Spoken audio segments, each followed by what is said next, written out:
entsha shasha usevele waphinda lokho kanti ke sizothi ke singene kule ndima le yehora lesikhombisa noNdabenhle waka Myeza. Did Jesus preach Christianity now? Yeah. I-question enkulu le engicabanga ukuthi ene sonke sinalo ilungelo lokuthi engage kuyona, but sizozwa ke sixoxisane. Come, let's reason together. Sikhuthaza ukuzazi nokuhamba ezimisweni zikaMveli Nqangi. Okukhulu kunakho konke ukuzithanda, okukhulu kunakho konke ukuzazi ebese ke kuba ukuthi sikwenza. The following program contains mature subject matter, coarse language and discussions of religious beliefs, ways of life and those of sexually suggestive nature. These may seem offensive to sensitive listeners, and parental discretion is strongly advised. All right, yeah. Singenile ke mzukwazi ukuthula kwasezulwini makwanda ukuthula baba. Simbonge umdali wezulu nomhlaba usipha ukuzithanda, ukuzithemba, ukuzinikela ubuqotho. Wasipha ukuzehlisa nentobeko, wasekhipha kuthina ukuqoloda nokuzenza ngathi abantu abazikakhulu. Kepha wasibeka, wasivula ingqondo, wasiblessa nange-discernment ukuze sikwazi ukucubungula, sihlukanise ukuze sibuyisele emva ulwazi kubanini imali okunguluntu. Ngokubuyela kolwazi uluntu luyokwazi ukuthi liphakame libe sesimweni njengoba umdali ayesidalile eqaleni. Yeah. Now, nansi indaba enkulu.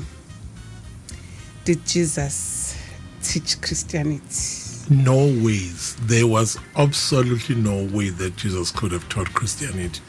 Ngenxa ukuthi Indlovukazi wayengena umKristu phela. Yeah. There was never a moment la uYeshua ben Yusuf okuyigama lakhe langempela. Ngoba elika Jesus iskemu sika babu Constantine umbulali. Now mhlambe kufanele sibheke kanjeni. Khona incwadi ecishe ibaceba abantu ngaloko, the book of Acts. I-book of Acts Indlovukazi iyayi-expose kakhulu i-disorder, or what I can call bibliographical disorder eyenzeka ngesikhathi ku-edithwa incwadi zeBhayibheli. Right. Ake sibele encwadini mhlambe engcwele lesibiza ngencwadi engcwele iBhayibheli. iBhayibheli li-edithwe more than 212 times. Lisuka from Aramaic liya kwi-Greek lizofika kwi-Vulgate bese liqhamuka selimanifesta kuthina seli-English bese kuba khona ukuthi umuntu ufunda ungalizwa ukuthi lithini lesizulu. Now le journey from Aramaic language to Zulu and to any other language ibulale i-context yeBhayibheli in a way that you have never found. But I guess buyele emuva ngesikhathi bethatha uYeshua ben Joseph bemenza umuntu ozoba yiKristu, how they transformed to Yeshua bamenza iKristu. Ukuze senze lokho kufanele semlandweni eqala. Sikhumbule iCouncil of Jerusalem, sikhumbule iCouncil of Nicaea. Yilawo ama-council azothu lawa ashintshe uYeshua altogether. They reinvented and recreated him. Ubani uYeshua ben Joseph? uYeshua ben Joseph indodana kaMaria. Enabafowabo nodadewabo Simon Judah, oJose bese kuba uJames omdala. Now munye umuntu owalwa up to the last moment elwela i-retention of i-gospel kaYeshua ukuthi i-remain Jewish and intact. uYeshua wazalwa eumjuda, wafa eumjuda, asimuzwa ezalwa kabusha ekhetha inkosi ubaba wakhe njengomnkosi nomsindisi. Akukho nje uJesu laba born again khona. Akona ngalesikhathi ena ezoqala iministry where he was baptized by John. No, that was not. That was, and for us ibheke le yanto. Yeshua is born under a very powerful political environment. Okay. Now, iqala lapho ke disaster. Ama-Roma ngesikhathi invent uJesu amenza wayi-pacifist. Ake ngichaze ngesizulu ngoba ngifuna ukuyichaza ngesiZulu. Amenza walethe esinye isihlathi ukuthi mungishaya ngala zokunikeza esinye isihlathi. Kwangena uYeshua la. Akazange aze ayishumayele leyo nto. Into ekhulunywe ngaye sesithola sesiyicaphuna kubantu abamnya abangazange bambone uYeshua abaclaima ukuthi bambona Okay. embonweni abanye baclaim ukuthi bezwa ngaye wakhuluma nakubona oClement ke sasibabonye namanje nasibabonyile iCovid ba exposile oClement abaclaima ukuthi wafika kubona ePusheni Okay. naye corona nawe phela bayishaye bayivala abanye bathe bekhuluma bethi corona ayikho kwaJesu yavena babulala 3 pastors died claiming that corona does not exist in the kingdom of God now ubani umuntu Ndlovukazi olimaze igospel kaYeshua ben Joseph na uPaul Okay. yeah uPaul omunye wabantu engimgxekayo ngizocizela engimgxekayo ngokushintsha igospel kaYeshua ben Joseph bese ngizogxeka umbulali uConstantine ngokuthi mesefika eCouncil of Nicaea a-invente uYeshua omusha ozodunyiswa isizwe samaKristu ongafana kancane noYeshua the revolutionary the clean man the hygienist The son the of master Mary. of power the son of Mary the Joseph. concrete leader the lover of women and the protector of children bamenze abe into nje engayazi no they actually turned him into some spiritual gangster kuzokubeka nje lokho Ndlovukazi now ake sibele emuva kuYeshua uma bebona ukuthi hey la khona into ezocontradict mesesimbhala deliberately ake ngicizele lokho deliberately they killed the period kaYeshua from age of 12 to age of 30 beyibulala ngeknowledge Ndlovukazi estupid ukuthi nobody has information are you serious now Umuntu benabazali.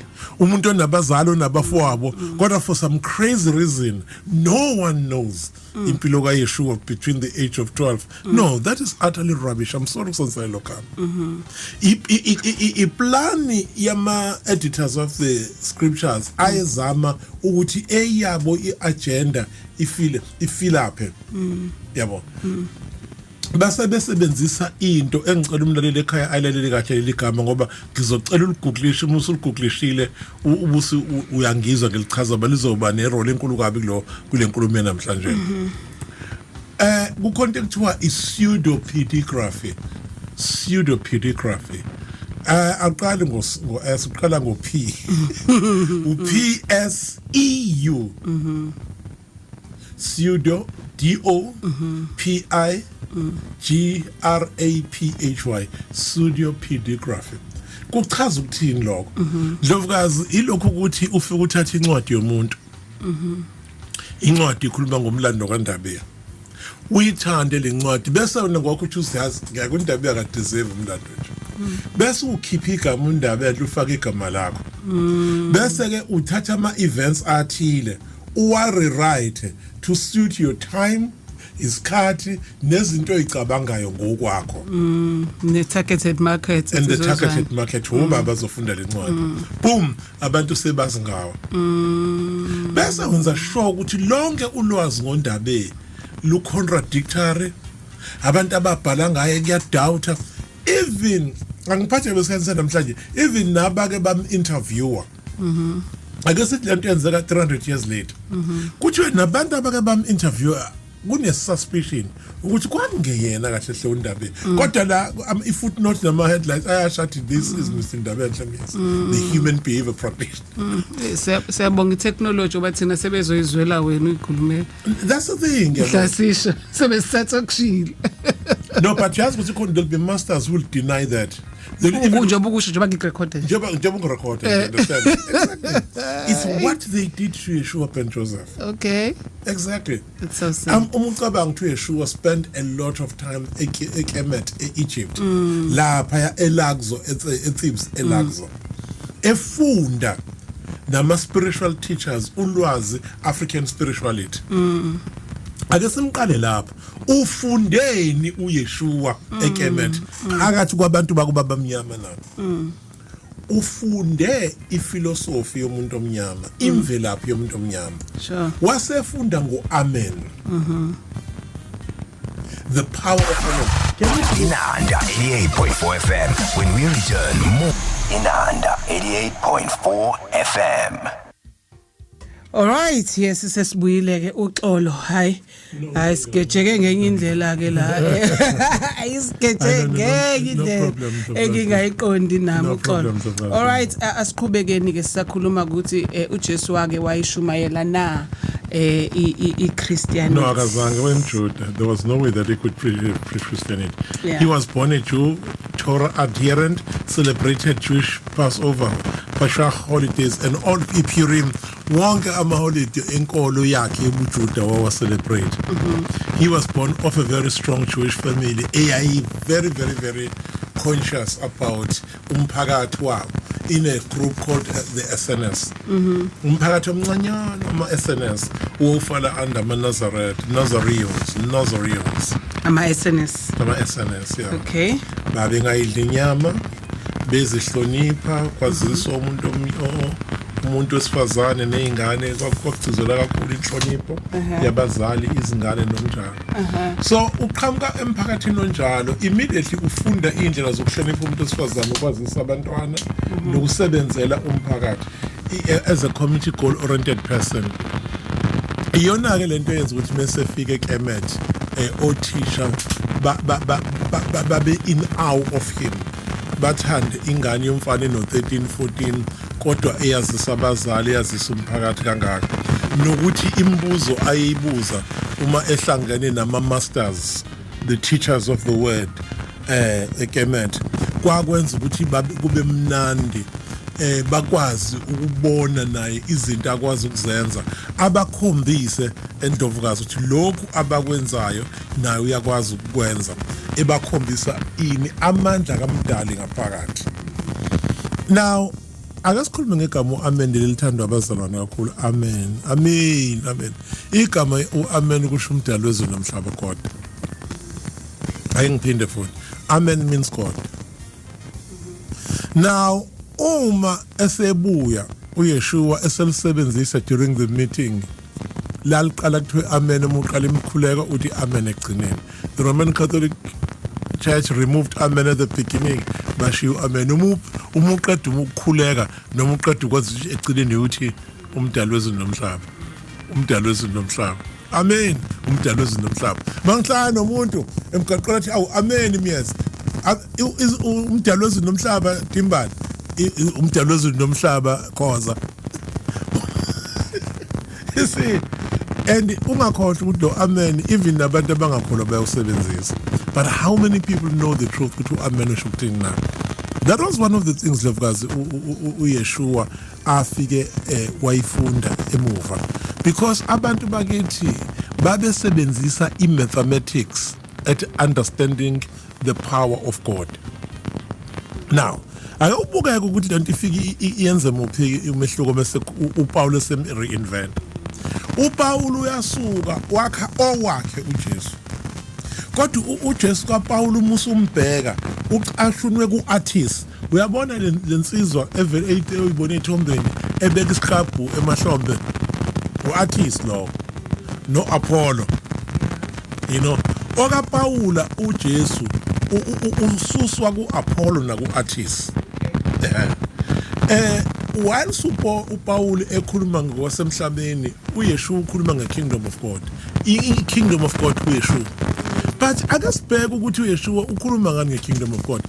I disagree with a lot of izinto eyishwa befundisa emabandleni makunyanga ambuso kaNkulunkulu. Ngoba what they try to do ukuthi bahlukanisa the earth and other planets from the kingdom of God. Then sangathi there is some delusionary imaginary place ezulwini enama grass of green nama waterfalls la kunama racial angels that are floating eduze kaNkulunkulu nechebe mhlophe ufaka intolibhantshi.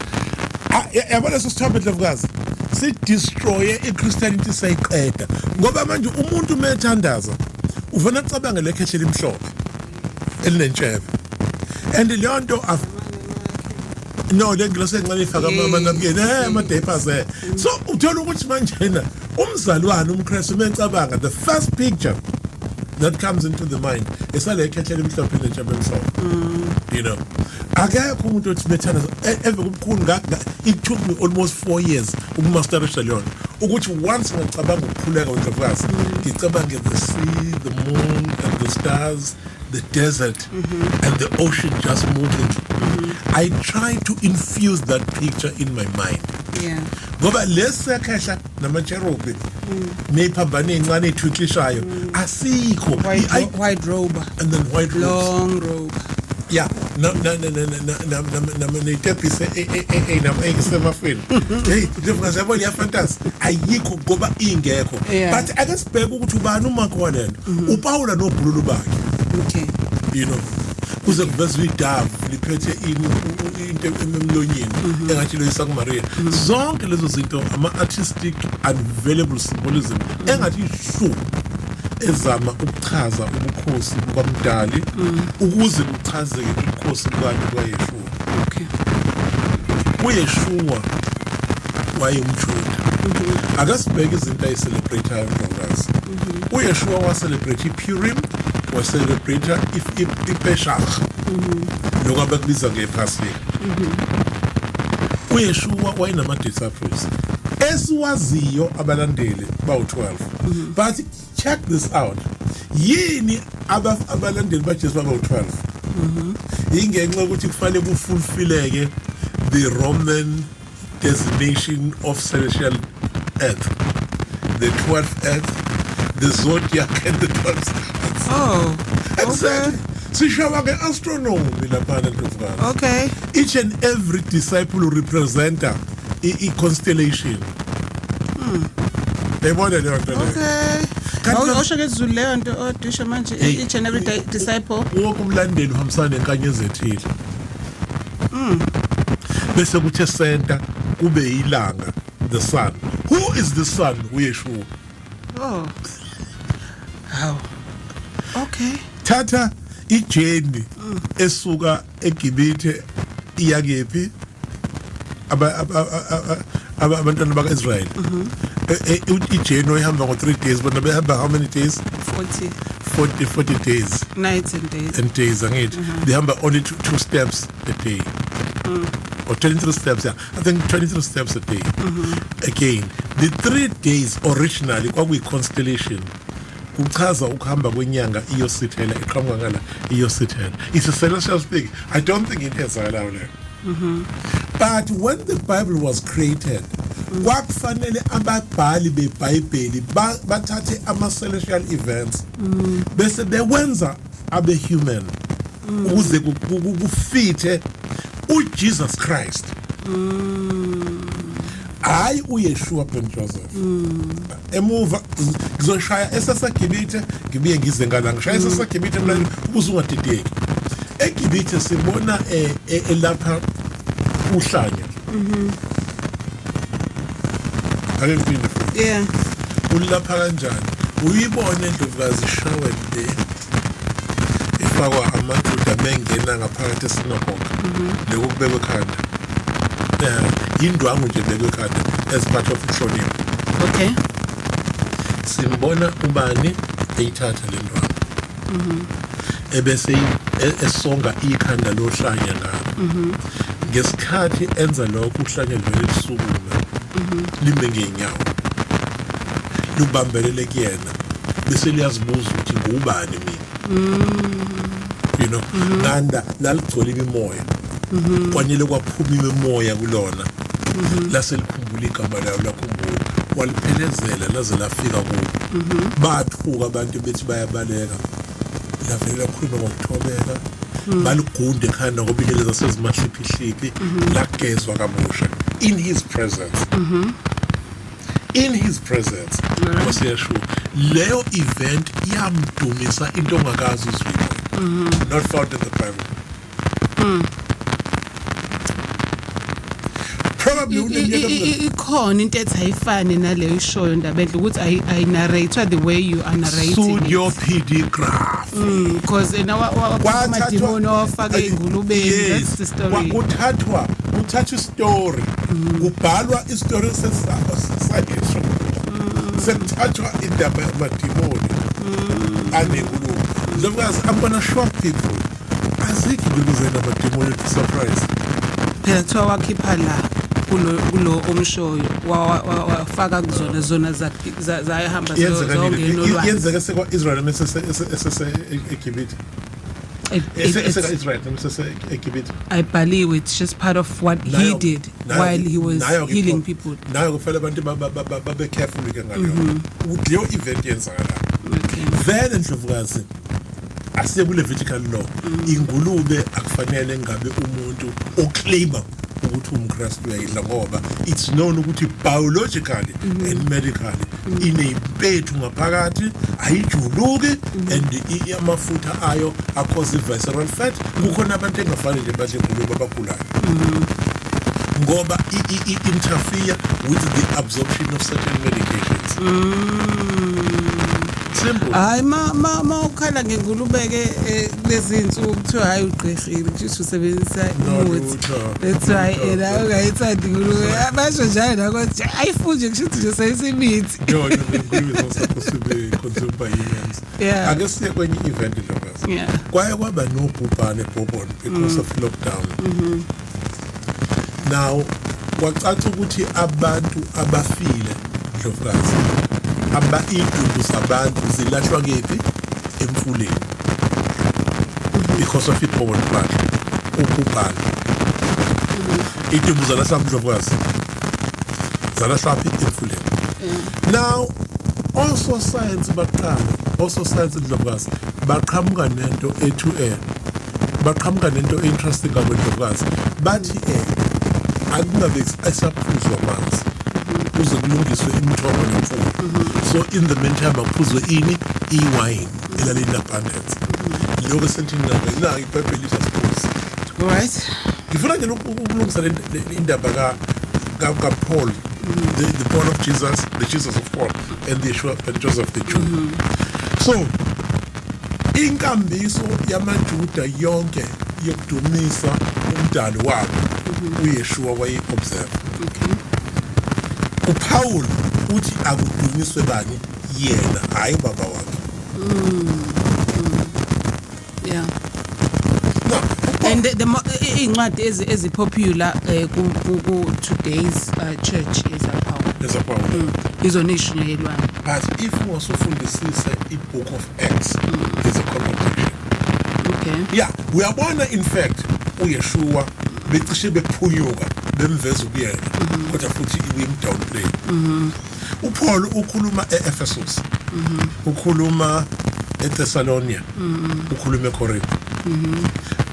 2 minutes akas capture leso sikhathi sika Paul kwakune prostitution, kunama heist, highway robberies, and yay messed up iGreece ngaleso sikhathi. eGreece everything went. Ubaba yena ndikazi yakhe ngingendaba amaGreek enza kanjani. uPaul uqhamuka uzoshumela kuyo environment. Mebona ukuthi he might be rejected. Uclaim ukuthi umJuda kwaJuda uyiGreek kumaGreek uza accept. Kuseshe negama lakhe. From wacela enkosini ya inkosi wacela ukuthi athathe igama layo ngoba ebalekela ipersecution. Waseshintsha igama lakhe from Paul, from Saul wasebani Paul. A master conman. Ila ke qale khona ukuthi ke amese up igospel of Christ. So zonke washa unyazi nje. Unyazi. Ndlovukazi, istory ska Paul noNyazi is very questionable. That event never happened. Sisizwa ngaya ngithi asina evidence. Wabaleka waya kwi-island la icashe khona ngoba wayebalekela ukubulawa ngoba waye serial killer. Waye serial killer yeah. So wafika igama lenkosi ubani uPaul. Wasethi ngoba ithi imkhosi lesicela ukushintsha igama lakhe. Assume igama lenkosi uPaul. Yavuma inkosi ithi this is greatest admiration. Kanti uzama ukufihla identity ufowethu. Kuyajika lapha ku Romans 3:7 ngithi uma kuukuthi uthande lami kamdala oh udumiso kamdala kunamanga phakathi ingithi ngimthanda umdala so why am I persecuted uma amanga ami ake sithele Ndlovukazi uma amanga ami okudumisa umdala pho ngipersecuted so ngizama ukuthi uyambona nje kancane nje study lokaqala i-road the gospel of Jesus asikhulume ngesalvation yini salvation Ndlovukazi isalvation ukuthi i-self realization asibeka kanjalo ukwazi nokubuka imuva la uqhamuka khona okay bese usebenzisa amandla akho angaphakathi uguqula impilo yakho ukuze ube semseni ngamdala bese lokho kwenza kwakho kuchaphakele ezenzweni zakho asiqale phansi salvation kuya nokubuyekeza ubuwena nokubuka igxathu nebanga osulihambile bese kuthi egxathweni nebanga lakho ubone ububha nobuze bakho namafutha akho bese wena uthatha isinqumo sokuguqula impilo yakho bese kuthi emva kwalokho bese yelo ndichaphakela ke ezenzweni uPaul uyayisusa ke salvation kubani umuntu uyenza ibe yinto ekufanele siyi-attain kushuthi kufanele sibheke kuNkulunkulu for singazenzeli ake ngiphinde Ndlovukazi before if you go to Judaism i-salvation into ozenzela yona in order to attain the love of Hashem ake ngisho Ndlovukazi uwenze njani uguqula impilo yakho ukuze uattain uthando luka Hashem who is Hashem this time mighty God the greatest judge amaJuda akathi the greatest judge interesting enough no Yeshua wayebiza ubaba wakhe njengobani njenge greatest judge come Paul how Paul ushintsha yonke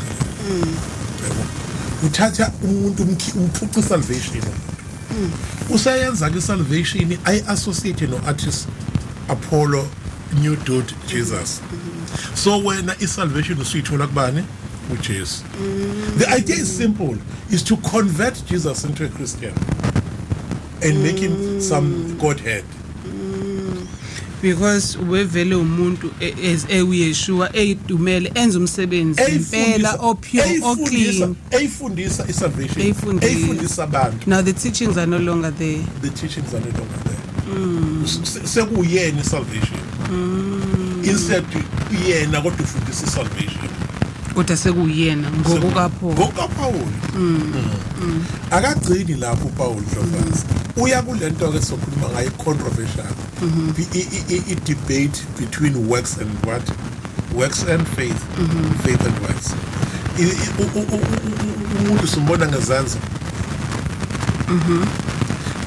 uthi ke uYeshua ngesikhathi ekhuluma nabefundi e-address ake sikhuluma ngoYeshua not uJesu ukhuluma ngokuthi by faith or works uthi ukholo lwakho soze lwaba ukholo if imisebenzi yakho ingabonakala yes fanele imisebenzi yakho ibe njani ibonakala icace isize your fellow man ilekelele unkosikazi nezingane bese uthi imisebenzi yakho misiqhakambile lokho kuyononophalisa ini ukholo lwakho uthi yini uPaul uthi faith first work later no way no uyayihlabe igxilisi yabona ke lapho ke Ndlovukazi uyamngcwaba ke manje that's where he buries uYeshua kumphikisa ingxoxo ake lapho kumphikisa ingxoxo futhi compromise and akafuna debate no wonder abazalwane enabe kanjeni now it's yabo kuyacaca kimi ukuthi namanje khona izinto othi ngeke uzukwazi ukuthi ukhulume ngoJesu ngaleli side lakhe eli spiritual leli side lokufundisa if you are like that awuyena umuntu but if uzothatha izincwadi kaPaul zonke and ukhulume ngazo elishumayele ezuJesu salvation ake hit Because I guess back at the first thing bese buye Clement Egypt the first thing afika yenza mefika uqoqa abantu besifazane ingane ebese excuse ubaba ebese fika edefine irole yomuntu wesifazane ukubaluleka komuntu wesifazane ukubaluleka komntwana bese get my details now uPaul useyiji dithela abantwana bezekini ngoba umbuso wezilungu wakhe Ndabenhle Jesus did not sleep honestly he did not dithela abantwana bezekina kwezolenzana abantwana uJesu ngobika zenza ministry nje engafuni ukubabusisa no he taught something very simple what my presence shall be found in the synagogues and other places where I'll be teaching the Torah to the young men and women and to the children. Therefore, if you allow kids to constantly visit the places of worship, they shall find me. For in that place I'll be teaching the Torah to the children. Kwaxishwa ke konke lokho kuphela kusho esababili.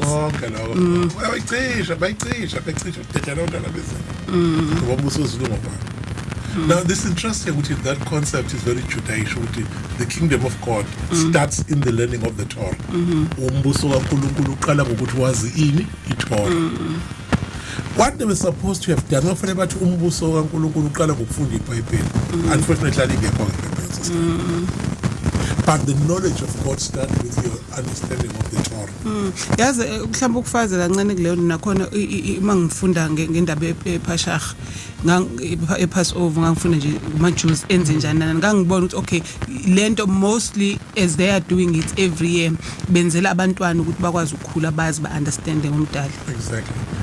Yabo iplate iplate shredder babeke iqanda konke babeke bitter leaves babeke umlenze wesikhafu all right siyabuya ngiyacabanga ukuthi ingqondo zethu zithi yabo kunembuzo kunezinto esisibona ngolunye uhlelo after 8 then sizobuya sixoxe kanye nawe come let's reason together. God praise Zion Ministries bethi God praises.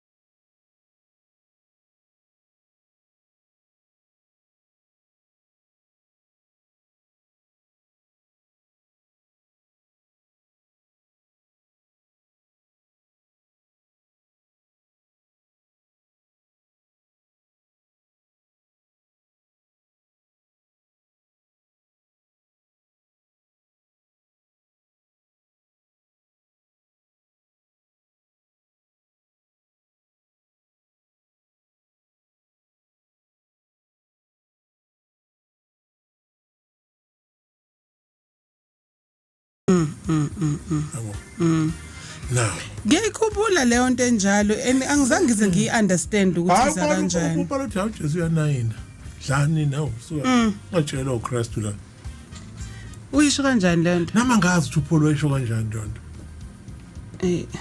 cabanga ushuthi uma lekhaya kudunyiswa iThixo kuzohlatshwa inkukhu ibekwe lapha ibe siyinike iofarisho esithixweni sakhona uPaul uthi ayidliwe ungahloli yebo ungayihloli ungabuzi imibuzo eminingi ake seku African spirituality bawumpela kwayiconfirm lonto endulo yayingadliwe inyama ungabachazelanga abantu ukuthi eyani simple it makes sense kodwa ithini ilokuza falsification of African spirituality no meat is offered to the community without its dialect being understood esho ngizu ukunikela kwegazi endulo kwakuyinto egcizelelwayo wawungeke therefore sidlisa inyama oyinikele ezintweni ezingahambisani nemiso kaMdala esimweni into zasekhaya Shuthi khona umkhuba eniwenzayo kungafanele uphumele ngaphandle nani ngahlaba isilwane ifanele sidle nodwa hayi uthi nisinikeza abantu ngaphandle hayi bo ngathi kukhona kuthiwa ene lesikadliwa ke ekhaya isemkhuba ke lazo endulo kwakuloku fanele abantu bezodla isimemo sasenzwa nyapha lezo singekho incwadi endulo kwakuphuma umuntu afika khuleke abese ehloma phansi angitsho phathe umkhonto awuhlome awubhekise phansi egcekeni ebese ethi ke njengoba ngilana engumhambi ngithunywe kwami kwaMyeza ngithunywe kaSengayo hamanje but kuzobe kunenkomo ezimbili zokubusisa nezokucela umdali ezobe ihlatshiwe so ke wonke umuntu uyamenya ukuthi nizothokoza nathi nje next door kunenkomo ezihlatshiwe zokubonga zokubusisa indodakazi amadodakazi inkomo ehlatshiwe ubaba ubusisa umphakathi sondelani nizohlomula so then the people will go yabonakala kunesikhumba kaMyeza komuntu abantu abasondele kwakusondela abantu babe smart babazi ukuthi khona into ezwa kaMyeza so kunendlela abantu ababoniswa ngayo ukuthi kunjani okay babengeke basibone ngisho usibone isikhumba sasifihla yakhomba impela ekhuluma ngendaba yembuzi ebalulekile imbuzi yababelethisi kabili ukuthi uma abantu bethanda babengayilindi ingane izikhule ukuze leyo nyama idle kanye nababelethisi okay ingane noma ababelethisi banikezwe nje imbeleko ngaphandle kokuthi bese befaka leso siphandla sokubonisa ukuthi bebelethisa siphandla kusona sokuthi ngoba ingane isipha kudla isipha kudla isiphandla ukuthi sayicorrupta nini imbeleko sayicorrupta nini and yokuqala sicorruptile Ndlovukazi sicorruptile yathi engayisona nasemsamo leyambuzi kwakuyisibongo siqhubeke ke nokucekela phansi igospel kaYeshua ake ngibuyele emuva bakhona abantu abayithola kahle manje namhlanje sithini isihloko sena ngabe uJesu umKristu cha wengena umKristu wafundisa imfundiso somKristu cha kazange azayifundisa uze wafa eJuda efundise inkolo yani yobuJuda okwesibili siyamthola eNdlovukazi uYeshua ekhuluma kabanzi ngokuhlonishwa kwabantu besifazane siyakhumbula lapha ngisho khona ukuthi wathi ingane must be taught iTorah azifundiswe imfundiso zeTorah ukuze zikwazi ukungena zihamba ngezinyawo embusweni kaMdali okusho ingcebo impilo inhlonipho nokusimama komphakathi uPaul wayigoqula wathini akuyiwe kuJesu akuyiwe kuJesu uqobo lakho kungayiwa kephi in the synagogue akayingenda ukuthi aqhutshwe kona neTorah ngoba uPaul was anti-Torah ungakhohlwa lokho engeke kabi iTorah wengayifuni so engeke afundisa abantu ukuthi abastike kwiTorah because waye busy enze njani elwa nemfundiso kaChrist now there's something that people don't angikaze ngibezwe abefundisi beyikhuluma lento ukuthi uJames umfowabo kaJesu ulwe noPaul isikhathi eside kabi Paul ngiyakukhuza hlukana lento umfowabo akazange ayifundisa lento Paul yeke lento ukuthi abantu abalahle umthetho bayayazi itholakalaphi iyatholakala eBible school iyatholakala eBhayibhelini leyo nto ishoyo ukuthi ukazi bezwe eBhayibhelini uPaul elwa ulokuze uJames elwa noPaul itholakalaphi the book of Acts the book of Acts ifunde yonke ke this time uyamkhuza uthi Paul kahle yeke lento unamanga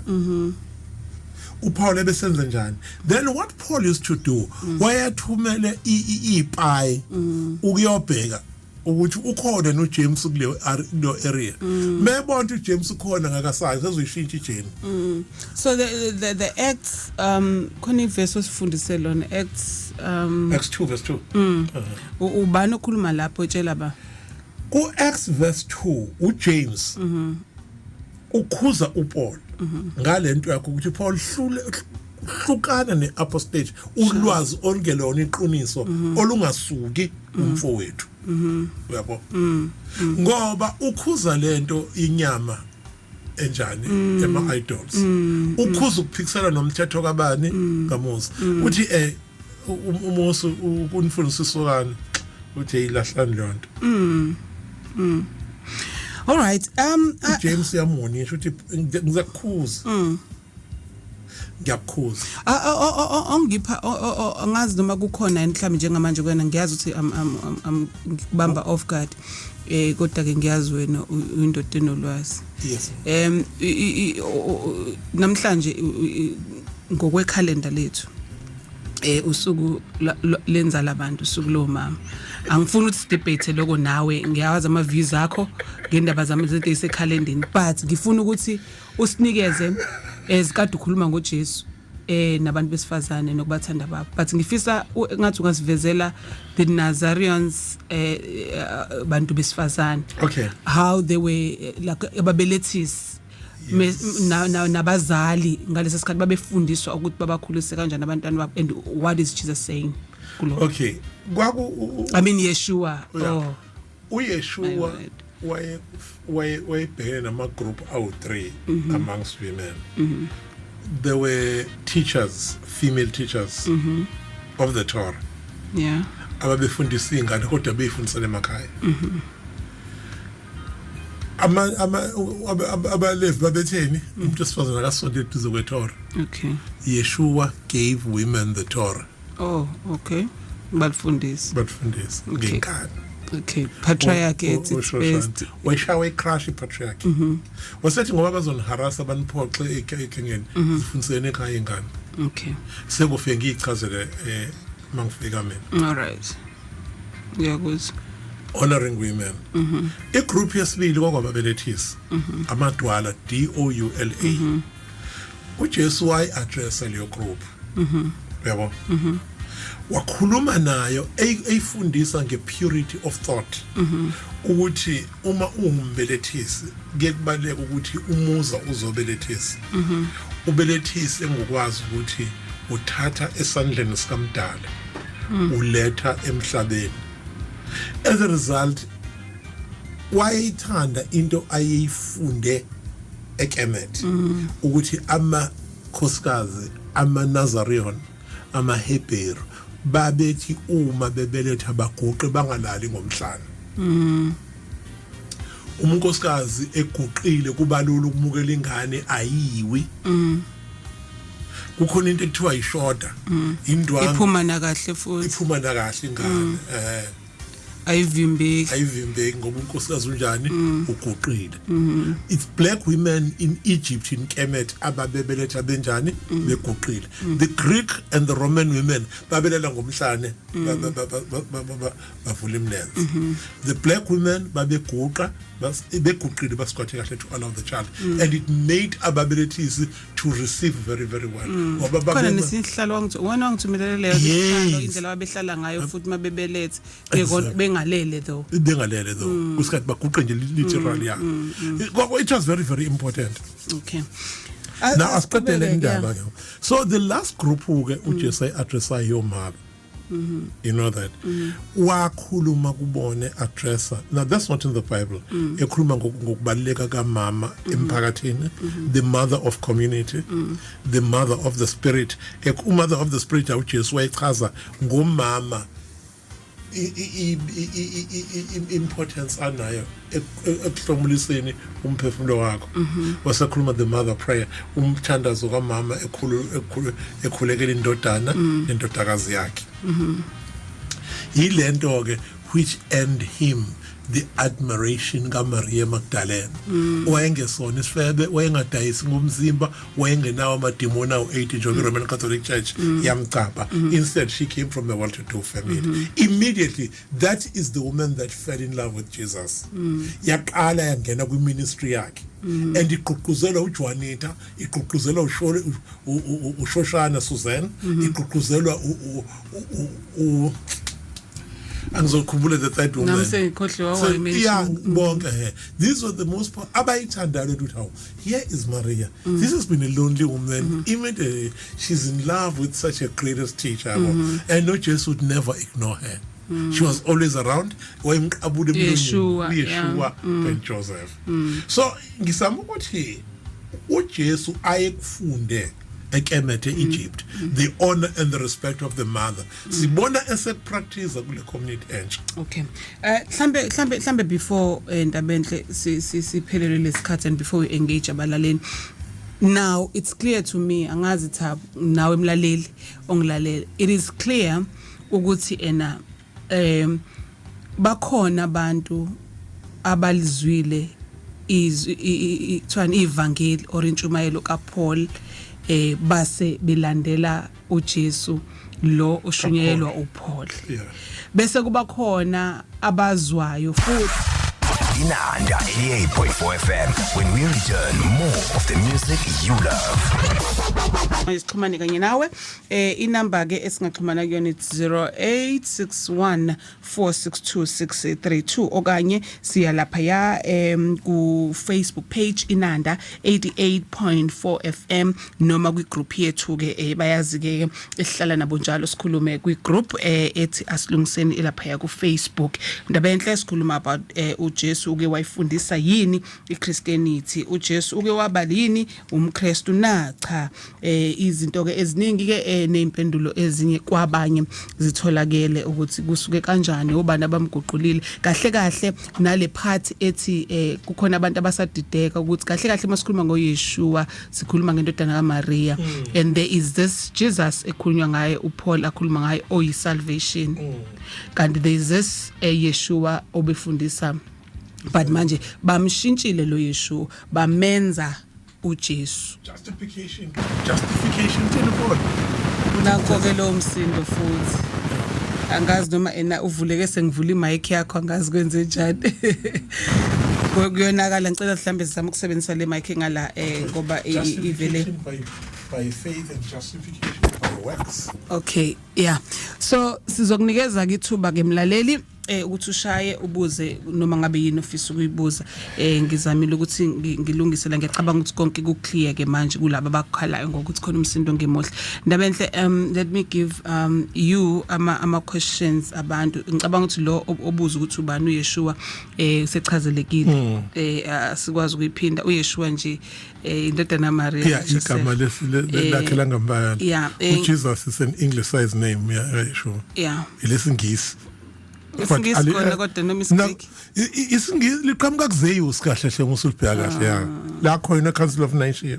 So singasho ngivalekela ngisathi ngifundisho lo singasho ukuthi abantu abawu2 abahlukene lapha bakhona bakhonza uJesu bakhona abalandeli bakaYeshua ngoba bamkhonza ngala bese bakhona abakhonza the Pauline Jesus. Yeah, so kusho ukuthi lapho akuxatshana bafethu asibangi lutho ayikho futhi into esingayi-arguisha kakhulu. Yeah, I mean I've always said my Paulinistic.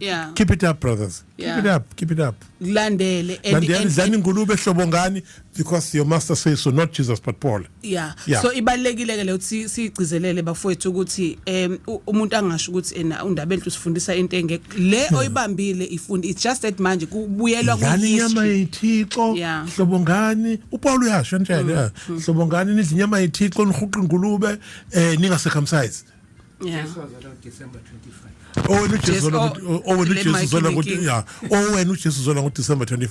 No power. There's nothing wrong with that. As long as wazi umlando la ku Asilungiseni inhloso yethu enkulu ukuthi noma ngabe yini oyingenisa kuyona ingena uyazi uyi-understand wazi umsuka wayo. Mina nje ngosika ngeShua Ben Joseph ngidla ingulube ngogwema ukuhlobonga.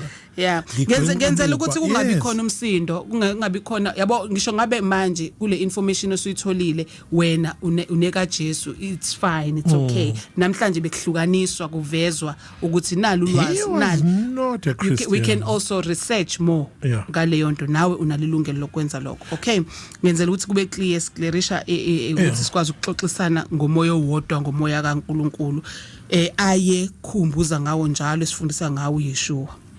ngiye ngithathe ithuba ngivule umsakaze ngiye ngithathe ithuba ngivulele lo msakazo ngithekele ulwazi ngeqiniso ngoba ilona eliyosikhulula ngiyabonga uMdumiseni Touch Sky okay ubhuti chazelekile ukuthi ubani uYeshua ukuthula makwande emsakazweni sibonga baba Myeza ngolwazi aqhubeke njalo nesineke sakhe sokutshela izimiso zikaMdali ugwede kufaka isithombe sinesithombe sika Jesu no again cha ngisho Jesu phela ngithi lokhulunywa ngaye uvezwa enje ephethe isikhafu lezi cha uthi uphethe ama suitcase lo uphethe ama suitcase lo lana cela ngilinde impakethi yini engibukayo la kwi group ka Asilungiseni ukuthi and these people are waking up. I'm out of here shithi baba futhi ayikitehlula umuntu omnyama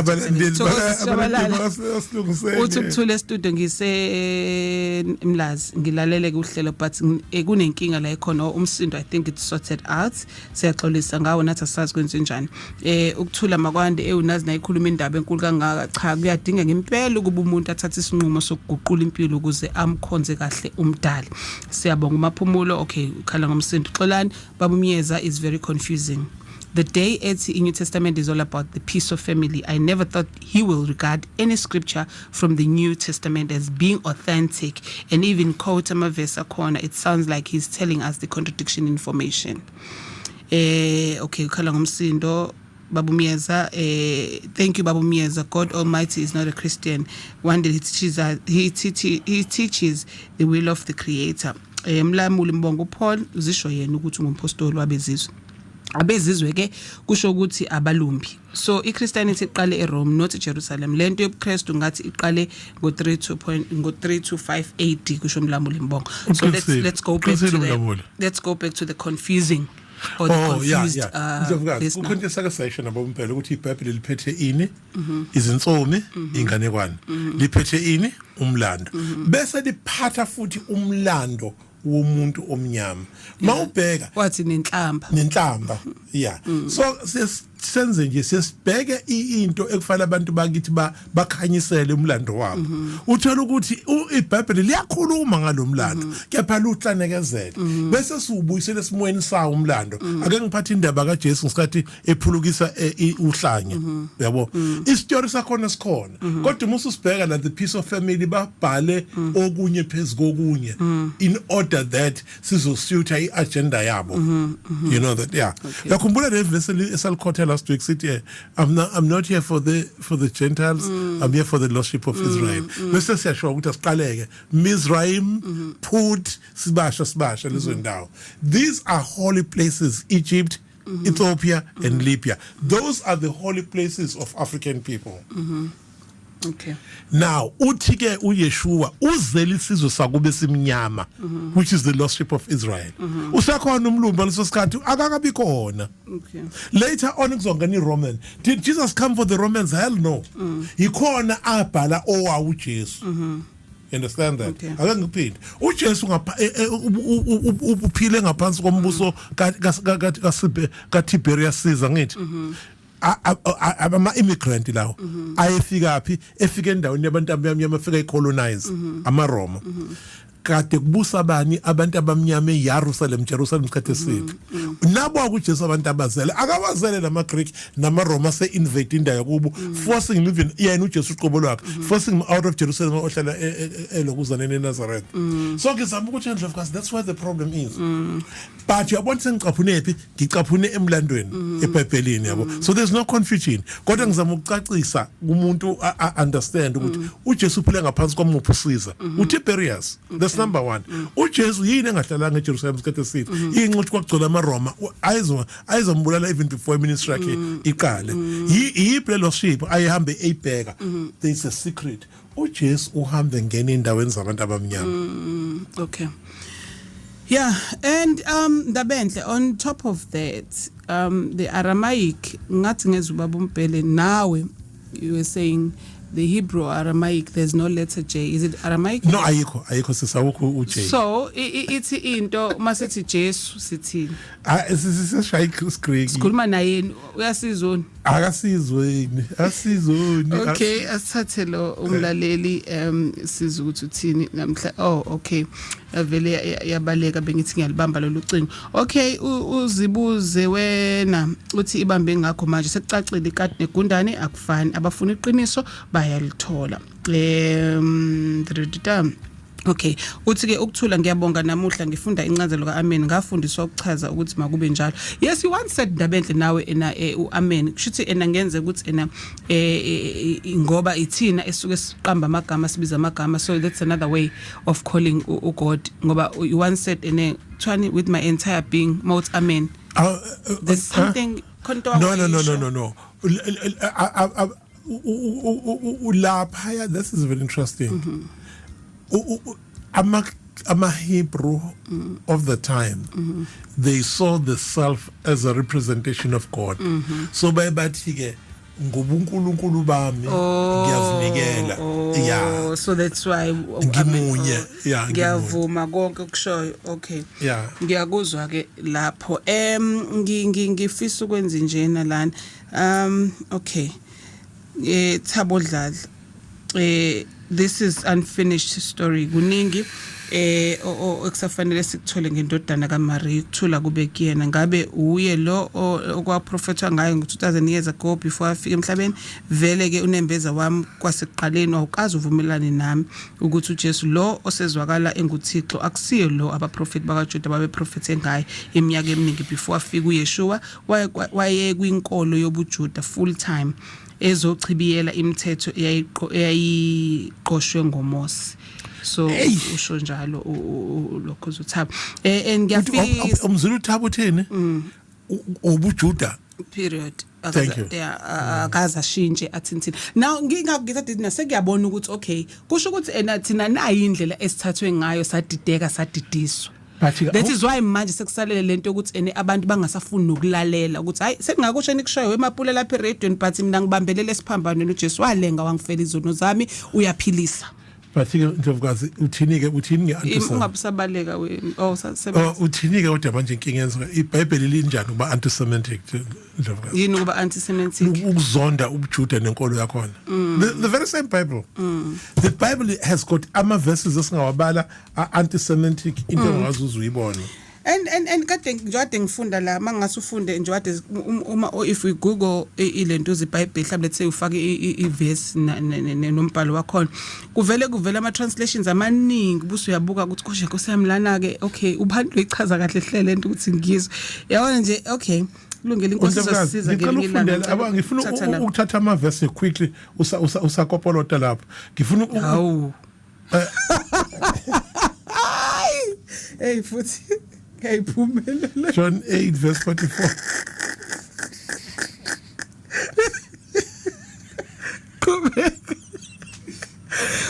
Hey, mighty warrior. Yeah. Ngibenzama ukuprovela isizwe sakhe semnyama ukuthi iBhayibheli it's so anti-Semitic it's not funny lizonda ligqibe li-undermine inkolo kaYeshua the same Bible ngani liphethe amavesi ahlambalaza ubuJuda nenkolo yabo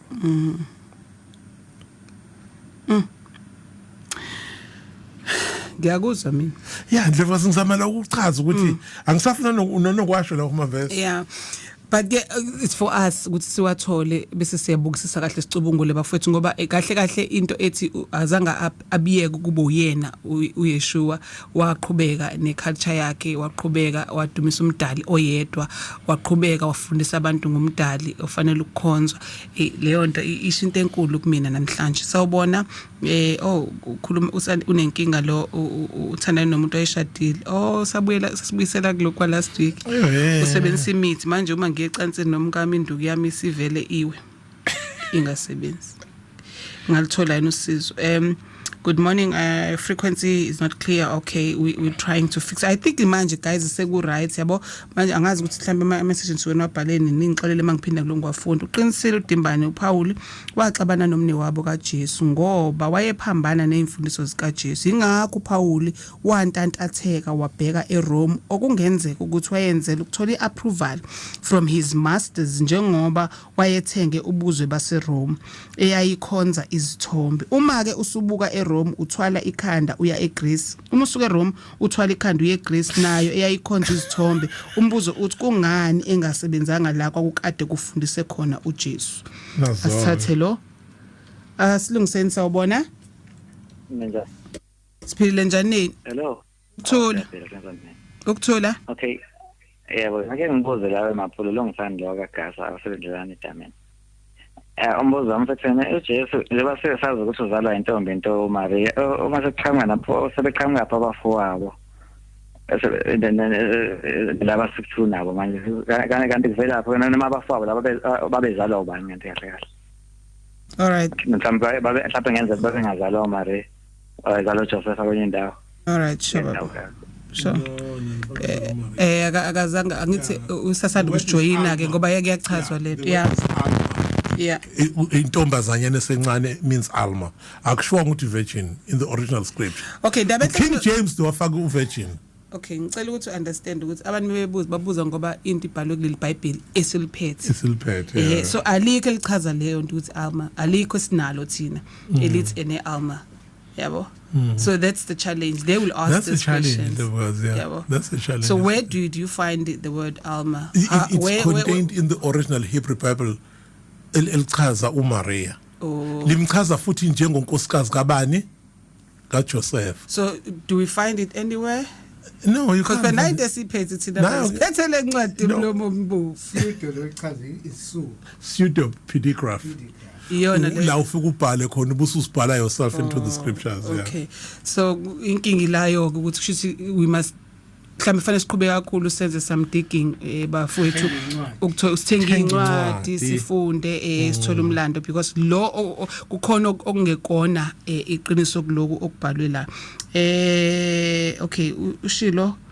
Okay, sengifundile la uThemkosi Mbuyazi siyabonga kakhulu. Ukuthula emsakazweni siyabonga kakhulu indaba yanamhlanje imnandi impela kodwa ngisacela ukwazi kulana incazelo alamagama alandelayo ukuthi achaza ukuthini Yeshua noMuhammad. Ngiyabonga. Akukwenzi nje akusenze le research we mfowethu noma dadewethu angazoba Thula ngicela usenze le research usibuyele nawo lamagama. I think it's time manje we share ulwazi bafowethu ngeke bese sibuza yonke into ake sinike isikhathi nathi. Asilungiseni sawubona? Ngibingelele kuwena msengwayo nakubaba uDimbane lapho. Ngiyabingelela ukuthula kwaseZulu. Amen. Ngisiyalo elindelana ngisacela ukuthi le ndaba le oyichaza ubabeka Jesu kayishwa ngesikhathi eseGibhithe enethi ukuya kwakhe lesi sikhathi kufika ingelosi ngephupho lapha na kuMatthew lethi wabalekiswa ebalekisela ukubulawa abantwana. Bese ngicela ukubuza futhi okwesibili ukuthi esenzaleso asihlala lapha na eKemethi siyalingana nale bantu lekhulunywa ngawo uMatthew ukuthi wahlala until kuze kufelo Herod lo wayefuna ukumbulala kwaze kwaba wesibili uHerod waseyabuyela. Leso wathi siqaqisha ukuthi from 12 years until 30 years kune period yakhe yafihlayo ngizolalela umsakazweni ngiyabonga kakhulu. Siyabonga kakhulu nathi. Yeah. From the age of 12 up to the age of 30 Jesu ubesekephi ubela Africa Kemet. Wahamba esekwenza ministry yakhe which lasted for only 3 years. Ngoba uBhayibheli ngicabanga ukuthi waphila 300 years mufunda iBhayibheli kanti he lasted only for 3 years. But the greater part of his ministry we shaye eseKemet. Unfortunately Constantine Alexander the Umbulali destroy all the material ekhuluma ngoJesu. One of those books was Myeza eyabhalwa la eAfrica ibhalwa abantu ababe babaza ubunjalo bakhe ubuqotho bakhe nophulu iMyeza MAR Yesu Yesu YESU. Okay. Asilungiseni sawubona? sabona ngicela ukubuza mina ndaba ethi umuntu methi amen esithi makube njalo nale ndaba athi indaba ubafunda benhle Myeza athi umuntu cool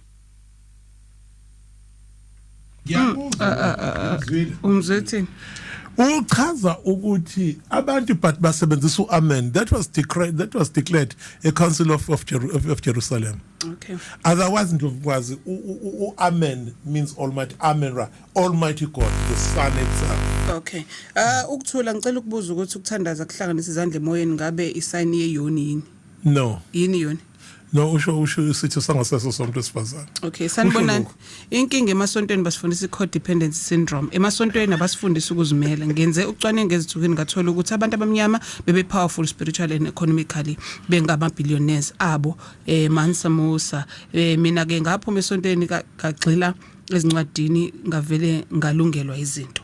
Okay, siyabonga kakhulu statement sakho nokuxwayisa nabanye. Hallelujah, akadunyiswe iqiniso lihlangani nama flip ini manana angazi but ubhala uPhilip 2 verse 9 to 12 uJesu wabantu futhi uyathandwa.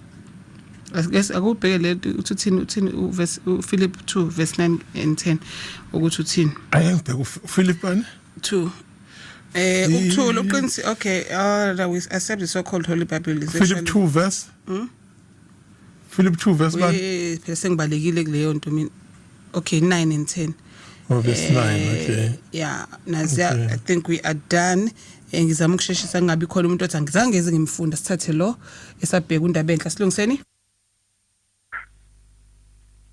yebo thola yeah uDarox lo ngicela ubaba uDarox achazela amagama awu3 i-relationship i-obedience ne-commitment they are related to they are connected to each other awesichazela usanda kusho nje Darox ukuthi they are connected to each other kindly with all due respect usichazele baba siyalidinga ulwazi lwakho sesicela bengisaphume alungile mafithi bengisaphumile cha sisho wena ukuthi wena uyayichaza uthi they are related ngicela uthale usiqhubeka usichazele ngawo usinika ulwazi siyakucela baba siyakucela silalele baba woza okay wabaleka ku Darox Philippians 2 verse 9 yeah. Therefore God exalted him to the highest place and gave him the name that is above every name. Ubalo exalt uJesu. uNkulunkulu. Ubalo exalt uphakamisa uJesu. uNkulunkulu. Lapho ku Philippians. Basho njalo. That at the name of Jesus every knee shall bow in heaven and on earth and under the Paul ubhaleze the book Philippians Paul. Yeah. Paul. Yamos? Yeah. Paul is telling people ukuthi uJesu is equivalent kuNkulunkulu. Okay. Nawe kufanele wenze njene ubhawu nje ubhawu uNkulunkulu ubhawu uJesu. Lokade kusho eqani vele ukuthi uPaul usifaka ekutheni thina asidumise uJesu singalandeli imfundiso zakhe. Yeah. That is wrong ke kodwa ke kuPaul bakithi. Ngibingelele kuInanda FM kusobala Ndlovukazi ukuthi imikhuleko esiyikhulekayo ayisebenzi ngoba sicela endaweni okungeyona nakumuntu okungeyena ngiyabonga. Yeah. Mina ngicela ke ungiphi incwadi iBhayibheli ezichaza kahle ngoYeshua kunezincwadi ezingathola kuleli iBhayibheli ezingatholakala ngecanga befuna njalo unothile inkinga ke le yabo le ncwadi abayifunayo think bafuna ama verse nani you know read the Bible read the whole Bible but mina mhlambe personally eva ukuba ngibe no Ndabenhle noba Myeza empilweni yami I started reading the Bible ngaqala eqaleni ngal understand alona kuqala ukuthi liyini ngathola ukuthi okay it's a library. Okwesibili kuhlukene kanjani incwadi zakhona ngayithola ukuthi kwi-Old Testament khona incwadi kanje and zibhalwe ubani ngayihlupha ngalolo lwazi ngalithola and then okugcina where kumina they explain obexoxa ngeigameko nemfundiso kaYeshua yilapha kuma 4 gospels bona ka bathi bathande ukuthi bagxile kuyena kakhulu ukuthi ufike emhlabeni wenzani noma kushoda khona kodwa kuningi khona so you can check the 4 gospels Matthew, Mark, Luke and John and then you will understand ukuthi ube umuntu onjani bese futhi uyinika isikhathi ke and compare uPaul mekhuluma ngoYeshua ukuthi like bambiza ngoJesu eBhayibhelini so uzobona nalapho umehluko ukuthi uhamba ufike. Thank you so much for ukuthi uhlale nathi kuswele kuseni uzokushaya lesikhathi. Thank you so much